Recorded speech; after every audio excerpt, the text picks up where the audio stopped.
welcome po ulit sa aking YouTube channel, Quezon Province Realty TV. Okay, it's me again, Miss Geraldine Villarasa. Okay po, nandito naman po ako ngayon sa Tagkawayan, Quezon. Meron pa rin po akong ilulocate ngayon na isang property. Siya naman po ay 2.9 hectare along National Highway. Ano po? Mula po doon sa town proper ng Tagkawayan, Quezon hanggang dito po sa aking kinatatayo ang to ay nasa 1 kilometer po ang layo niya. Then ang property po ay TCT title. Then ang frontage niya po dito sa National Highway is nasa more or less po ito ay mga 85 meters frontage dito po mismo sa National Highway. Okay po, tara po at papasukin po natin yung 2.9 hectare ng Tagkawayan, Quezon along National Highway. Okay po, yan po ay kasama po yan sa 2.9 hectare. Yan po ay may usap na po sila na may paglilipatan na po dyan sa chapel na yan. Ano po? Yan. Ito pong property dito po sa bungad is Pantayen.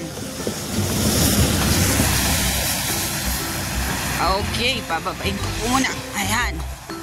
Ayan, yan po. Kasama po yan sa property. Yan dyan po sa may bahay na yan. Then, ito nga pong side na to. Ayan, kasama po yan.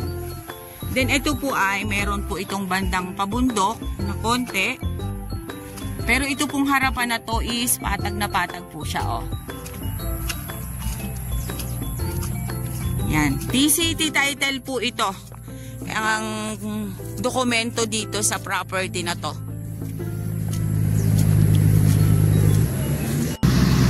Si seller naman po ay may usap na po dyan sa mga mga bahay-bahay. At saka nga po ito pong chapel na ito, meron na po talaga silang paglilipatan. Ano po? Kaya po wala na po tayong problemahin dito.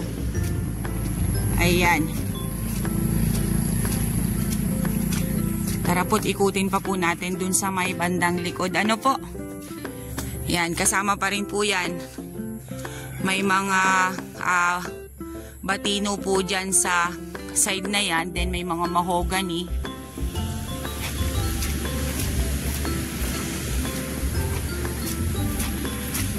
Yan po siya.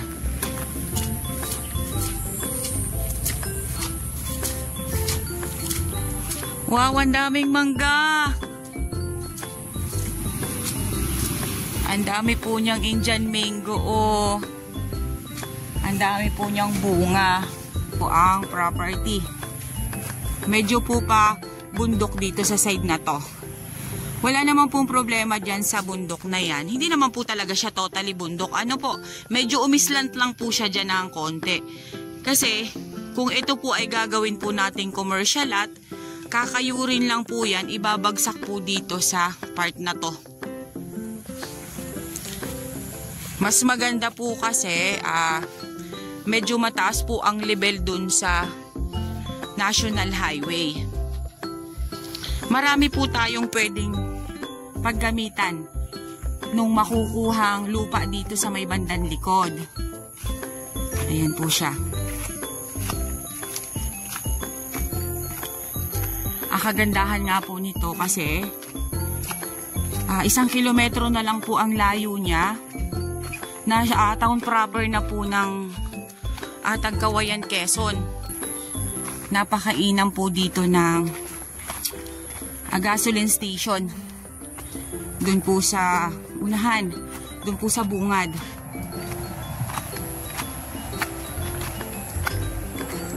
Ayan. Pantayin dito. Ayan po siya, oh. Pantay po siya dito sa likod, oh.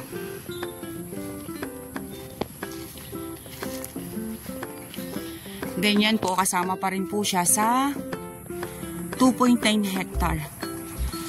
Ito po talaga ay malaki. Kasi, kulang na lang po siya ng 1,000 square meters sa 3 hektarya. Yan. Yan pong side na yan, medyo lang po siya nag-islant ng konti. Then yan pong side na yan, medyo po siya slope talaga. Then wala naman pong problema kung sabi ko nga po sa inyo kanina, kung gagawin po nating commercial lot dito sa itong area na to, yan pong lupa na yan, pwede po nating ipanambak doon sa bungad para po yung level ng lupa ay mas mataas po doon sa National Highway. Ayan po siya.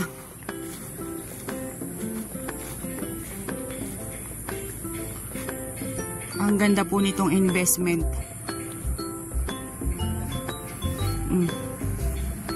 Flat na flat po dito sa Bangdan taas na to. Isa pa po ang kagandahan nga po nito is DCT title.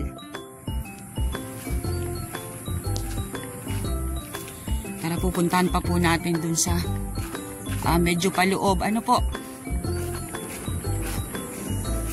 Napakasiswerte po ng mga nagkaroon ng property dito sa gilid po mismo ng National Highway. Ayan po, ito pong side na to, ayan, pabundok po siya. Ang kagandahan po nitong lugar na to, ayan, meron pong cellphone signal, meron po siyang kuryente, ayan, flat pa rin po dito sa side na area, oh.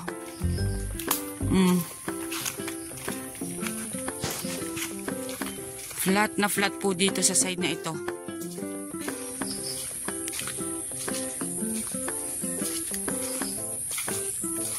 Ayan po siya, oh.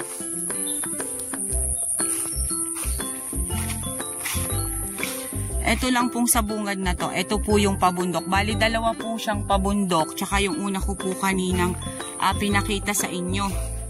Yung po yung bundok niya. Mabato-bato po yung kanyang lupa. Ano po? Ayan, ito po ang kable po ng kuryente papunta doon. Ayun, marami po siyang batino sa side na yan.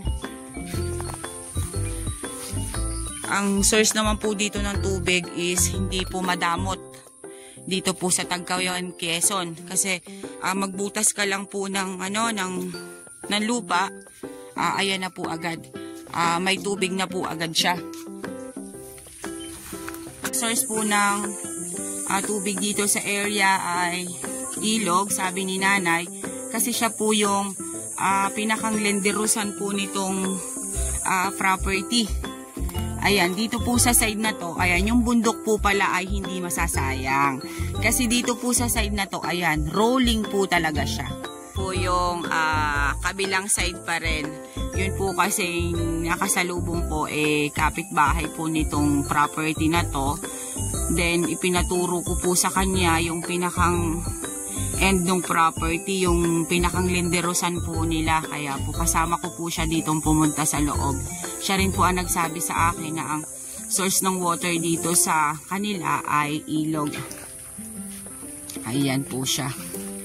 Wala po pala talagang sayang itong bundok na ito kung gagawin po natin itong commercial lot. Kasi dito po itatabon, ito pong bundok na to. Yan, dito po itatabon sa rolling na to. Ayan. Medyo po talaga mataas. Medyo po mataas ang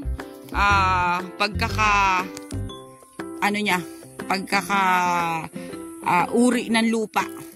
Ayan po siya. Para po siyang pabangin. At ako naman po talaga ay nagsasabi sa inyo ng totoo, kasi baka mamaya sabihin ko po sa inyo, ayan po ay ano lang, ganito lang, pero pag nakita po ninyo sa personal ay Diyos ko po, banging-bangin po pala. Hindi naman po talaga totally na bangin na bangin. Yun nga po, yun pong mga bundok na ito dito sa bungad, yan po ang magiging panabo natin dito kung sakasakali na gawin po natin itong commercial lot. Ano po? Okay guys, sabihin nyo na po ang property namin. Dito po ito sa Tagkawayan, Quezon. 2.9 hectare TCT title along National Highway mula po sa town proper ng Tagkawayan, Quezon hanggang dito po sa property ay nasa 1 kilometer po ang layo niya.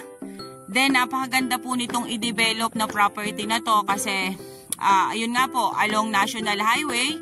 Pwede pong gasoline station dun sa bungad, pwede pong restaurant. Ito po namang likod, pwede nyo po itong gawing hotel or resort. Napakaganda po nitong area.